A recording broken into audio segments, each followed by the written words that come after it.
ഏറ്റവും മുന്നിൽ നിൽക്കുന്നത് ക്ലാസ് ലീഡേഴ്സ് ആയിരിക്കും എന്ന് വിശ്വസിക്കുന്നു. അങ്ങനെയാണ് നിൽക്കേണ്ടത്. ക്ലാസ് ലീഡേഴ്സ് സല്യൂട്ട് എന്ന് പറയുമ്പോൾ ഒരു സ്റ്റെപ്പ് മുന്നിലേക്ക് വെച്ചിട്ട് വേണം ലീഡർക്ക് സല്യൂട്ട് കൊടുക്കാൻ. ഇങ്ങനെ പടികൾ കയറി നിന്നാൽ അത് കുറച്ച് പ്രയാസമാണ്. ഈ അടുത്ത അസംബ്ലി മുതൽ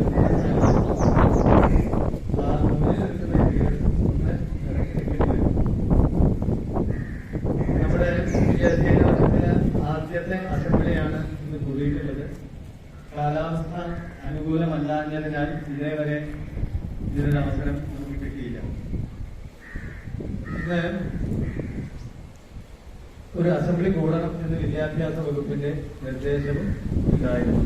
അതുകൊണ്ടുകൂടിയാണ് ഇന്ന് തന്നെ അസംബ്ലി തുടങ്ങാം എന്ന് തീരുമാനിച്ചത്.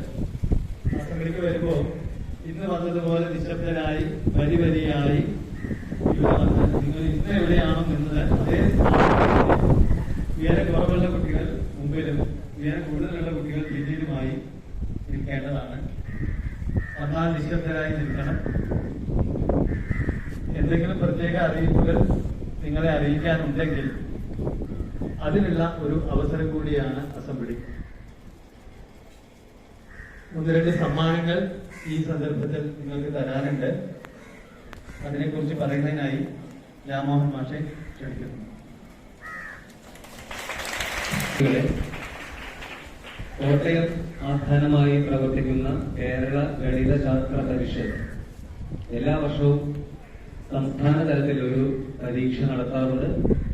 നമ്മുടെ സ്കൂളിൽ നിന്നും കുറെ കുട്ടികൾ ഇതിൽ പങ്കെടുത്തു. അതിൽ മികച്ച വിജയം ലഭിച്ച ചില കുട്ടികൾക്കുള്ള സമ്മാനദാനമാണ്. സർട്ടിഫിക്കറ്റും ക്യാഷ് പ്രൈസുമുണ്ട്. Abhiram Krishna PR maths talent examination.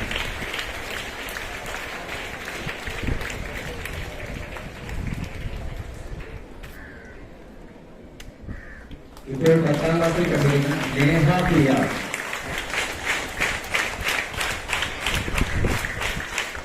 ഇപ്പോൾ ABCD എന്ന ക്ലാസ്സിലാണ് ഗ്രേഡ് 90% കൂടുതൽ മാർക്കുണ്ട്. A grade. വിജയികൾക്ക് സ്കൂൾ ഒളിമ്പിക്സ് എന്ന പേരിൽ അറിയപ്പെടും എന്നാണ് വിദ്യാഭ്യാസ വകുപ്പ് അറിയിച്ചിട്ടുള്ളത്. അതിന്റെ ഒരു ദീപശിഖ ഇവിടെ ജ്വലിപ്പിക്കുന്നു. അതിനുശേഷം ഒരു പ്രതിജ്ഞ ചൊല്ലിത്തരാം. അത് നിങ്ങൾ ഏറ്റുകൊള്ളേണ്ടതാണ്.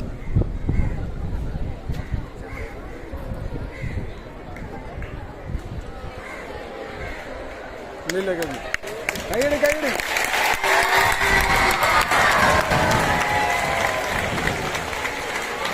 അതിന്റെ ഫോട്ടോ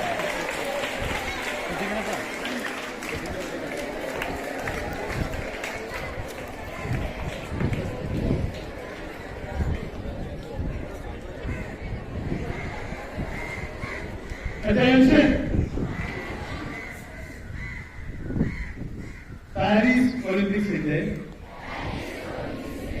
ആരംഭത്തോടെ ലോകമാകെ കായിക ലഹരിയിലായിരിക്കുകയാണ്. ഈ പശ്ചാത്തലത്തിൽ സംസ്ഥാന സ്കൂൾ കായികമേളയെ 4 വർഷത്തിലൊരിക്കൽ ഒളിമ്പിക്സ് മാതൃകയിൽ സംഘടിപ്പിക്കുന്ന പൊതുവിദ്യാഭ്യാസ വകുപ്പിന്റെ നിശ്ചയദാർഢ്യത്തെ അഭിനന്ദിക്കുന്നു. 24,000 കായിക താരങ്ങൾ പങ്കെടുക്കുന്ന ബൃഹത് മേളയാണിത്. ഇത്തവണ സംസ്ഥാന സ്കൂൾ ഒളിമ്പിക്സ് നവംബർ 4 മുതൽ 11 വരെ എറണാകുളം ജില്ലയിലാണ് സംഘടിപ്പിക്കുന്നത്. ലോകത്ത് ഏറ്റവും കൂടുതൽ കൗമാര താരങ്ങൾ പങ്കെടുക്കുന്ന ഈ മേള വൻ വിജയമാക്കാനുള്ള പ്രവർത്തനങ്ങളിൽ ഞാനും അണിചേരും. സംസ്ഥാന സ്കൂൾ ഒളിമ്പിക്സിന്റെ വിജയത്തിനായി കൈ മെയ് മറന്ന് പ്രവർത്തിക്കും. സംസ്ഥാന സ്കൂൾ ഒളിമ്പിക്സ് വിളംബര ദീപശിഖയെ ഞാൻ അഭിവാദ്യം ചെയ്യുന്നു. ഈ ചരിത്ര മുഹൂർത്തത്തിന്റെ ഭാഗമാകുന്ന കായിക താരങ്ങൾക്ക് മുൻകൂർ വിജയാശംസകൾ നേരുന്നു. ഒപ്പം പാരീസ് ഒളിമ്പിക്സിൽ ഇന്ത്യ തിളങ്ങട്ടെ എന്ന് ആശംസിക്കുന്നു.